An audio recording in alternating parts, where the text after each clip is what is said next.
Bismillahirrahmanirrahim. Dear students, Assalamu alaikum. I am your English teacher Shahid Maqbool. Today 23rd December 2020 English class 9th old में आज हम future indefinite tense के passive sense पढ़ेंगे। देखिए, इससे पहले हम फ्यूचर टेंस की यानी पूरे फ्यूचर टेंस की इंडेफिनिट, कंटिन्यूअस, परफेक्ट और परफेक्ट कंटिन्यूअस टेंस की एक्टिव सेंस की ट्रांसलेशन करना सीखे थे। यानी एक्टिव सेंस वो होती है जिसमें फ़ाइल मौजूद हो, काम करने वाला मौजूद हो, और पैसिव सेंस वो होती है जिसमें काम करने वाला मौजूद हो या ना हो उसमें कोई फ़र्क नहीं पड़ता, लेकिन ऑब्जेक्ट मौजूद होना ज़रूरी है। तो when we give importance to the object of the sentence, this is called passive voice, and when we give importance to the subject of subject of the sentence, this is called active sense or active voice.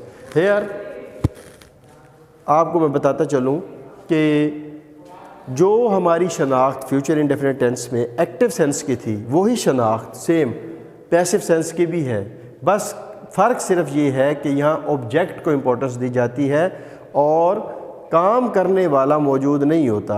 अगर हो भी सही तो उसको आखिर में ले जाती है। उर्दू फ़िक्रों के आखिर में गा, गी, गे आता है। ये इसकी आइडेंटिफिकेशन है, यानी इसकी शनाख्त है कि उर्दू फ़िक्रों के आखिर में गा, गी, गे आता है।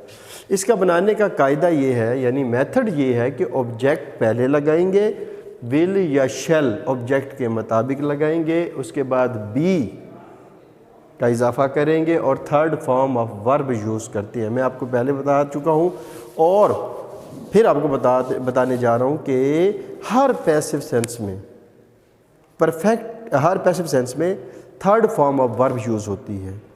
पैसिव वॉइस हो या पैसिव सेंस हो, ट्रांसलेशन की बात हो या एक्टिव से पैसिव में चेंज करने का मामला हो, आपने हर दो सूरतों में third form of verb he use करनी है।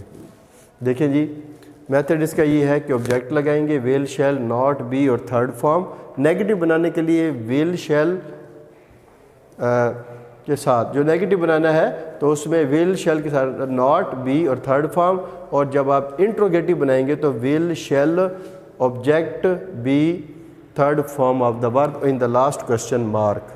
मिसाल के तौर पर इस नज़म का तर्जुमा किया जाएगा। देखें, करने वाला कोई नहीं है। नज़म जो है ना, नज़म ये ऑब्जेक्ट है, इसको शुरू में ले आए दिस पोएम। इस ऑब्जेक्ट के मुताबिक अब हमने हेल्पिंग वर्ब यूज़ करना है, this poem will be translated, ये मुकम्मल हो गया। तो इस नज़म का तर्जुमा कौन है तर्जुमा करने वाला ये पता नहीं है, तो आपको ये पता होना चाहिए कि पैसिव सेंस में आपने ऑब्जेक्ट को सबसे पहले लाना होता है, उसके बाद हेल्पिंग वर्ब लगाकर बी का इजाफा करना है और third form of the verb use करना है, जैसे this poem will be translated. इसका नेगेटिव इसका एक और जो सिंपल सेंटेंस है वो नोट कीजिए, हमें नतीजे की इतला दी जाएगी। हमें कौन देने वाला है? कोई नहीं, ये नहीं मालूम। तो हमें क्या है? वी जो है ये ऑब्जेक्ट है। We shall be informed of the result. तीसरे में देखिए, ये एक नेगेटिव सेंटेंस है, इस हुक्म को नहीं माना जाएगा, this order will not be obeyed.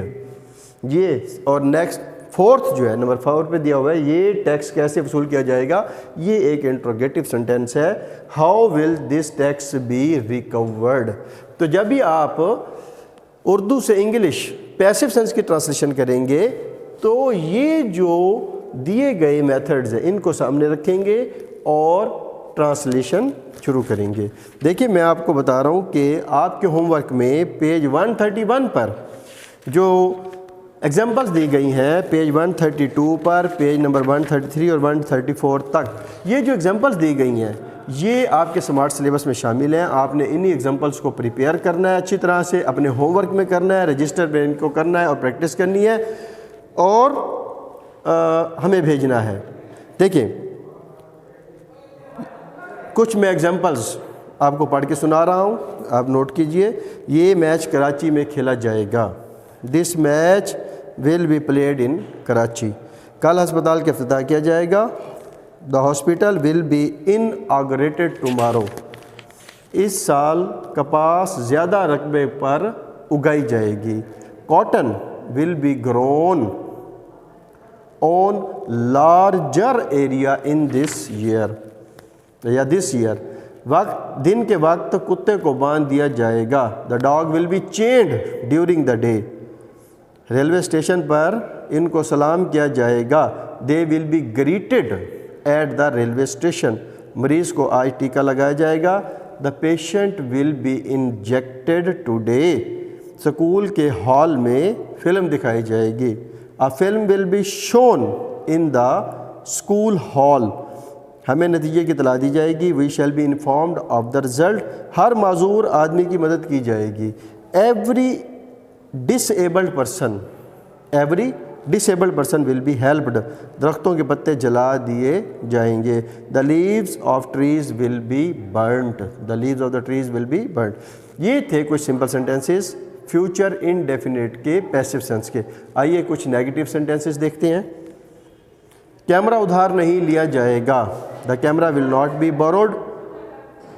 اس کتاب پر پابندی نہیں لگائی جائے گی. This book will not be banned. ہمیں یہ عمارت بغیر کرائے کے نہیں دی جائے گی. We shall not be given this building free of rent. بجلی کا کھمبا یہاں نہیں لگایا جائے گا. The electric pole will not be installed here. اس کی خواہش پوری نہیں کی جائے گی. His wish will not be granted. چھریاں اس وقت تیز نہیں کی جائیں گی. Knives will not be sharpened at this time.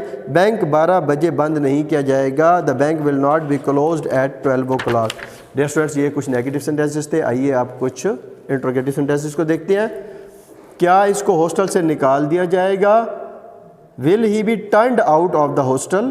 کیا طلبہ کو مسلح ہونے دیا جائے گا؟ کیا طلبہ کو مسلح ہونے دیا جائے گا؟ Will the students be allowed to wear arms? کیا دیواروں پر اشتہار لگائے جائیں گے؟ Will the posters be pasted on the walls? یہ ٹیکس کیسے وصول کیا جائے گا؟ How will this tax be recovered? مجھے بندوق کا لائسنس کب دیا جائے گا؟